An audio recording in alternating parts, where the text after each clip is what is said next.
ভোটের শেষ মুহূর্তে প্রচারে ঝড় তুললেন দমদমের তৃণমূল প্রার্থী ব্রাত্য বসু। রবিবার দক্ষিণ দমদম পৌরসভার 11 নম্বর ওয়ার্ডের বিস্তীর্ণ এলাকা জুড়ে বর্ণাঢ্য শোভাযাত্রার মধ্য দিয়ে প্রচার সারলেন তিনি। আর এই প্রচারে সংগঠনের অন্যতম মুখের সামনে দেখা গেল স্থানীয় পুরপিতা বুবলাই ওরফে মৃন্ময় দাসকে। কর্মী সমর্থকদের একত্রিত করা থেকে শুরু করে শোভাযাত্রার প্রতিটি পর্বে তার সক্রিয় ভূমিকা নজর কেড়েছে সকলের। ওয়ার্ডের অলিগলি জুড়ে ব্রাত্য বসুকে এক ঝলক দেখতে ভিড় জমায় সাধারণ মানুষ। ছোট থেকে বড় সকলেই রাস্তায় নেমে তৃণমূলের প্রতীক চিহ্ন দেখিয়ে শুভেচ্ছা জানান। কোথাও তুলে দেওয়া হয় ডাবের জল, কোথাও আবার করানো হয় মিষ্টি মুখ। রাস্তার মোড়ে মোড়ে দাঁড়িয়ে থাকা কর্মী সমর্থকেরা ফুলের মালা পরিয়ে স্বাগত জানান প্রার্থীকে। আর সেই জনসংযোগ কর্মসূচিতে বুবলাই তথা মৃন্ময় দাসের তৎপরতা বিশেষভাবে চোখে পড়ে।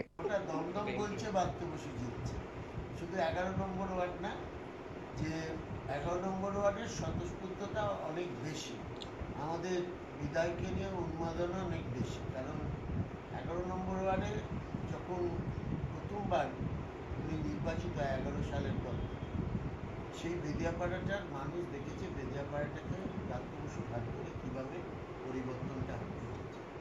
সেই জন্যই সাধারণ মানুষের এত উচ্ছ্বাস। সাধারণ মানুষ কখন উচ্ছ্বাস দেখায়?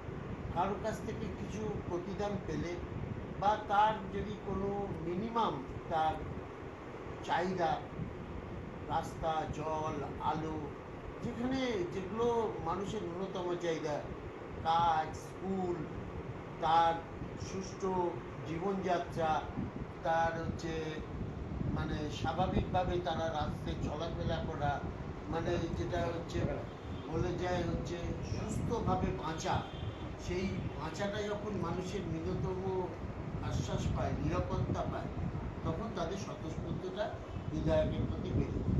এটাই স্বাভাবিক। মানুষের এমন স্বতঃস্ফূর্ত ভালোবাসায় আপ্লুত ব্রাত্য বসু জানান, সারা বছর মানুষের পাশে থাকার ফলে এই সাড়া মিলছে। Bureau report, channel 10।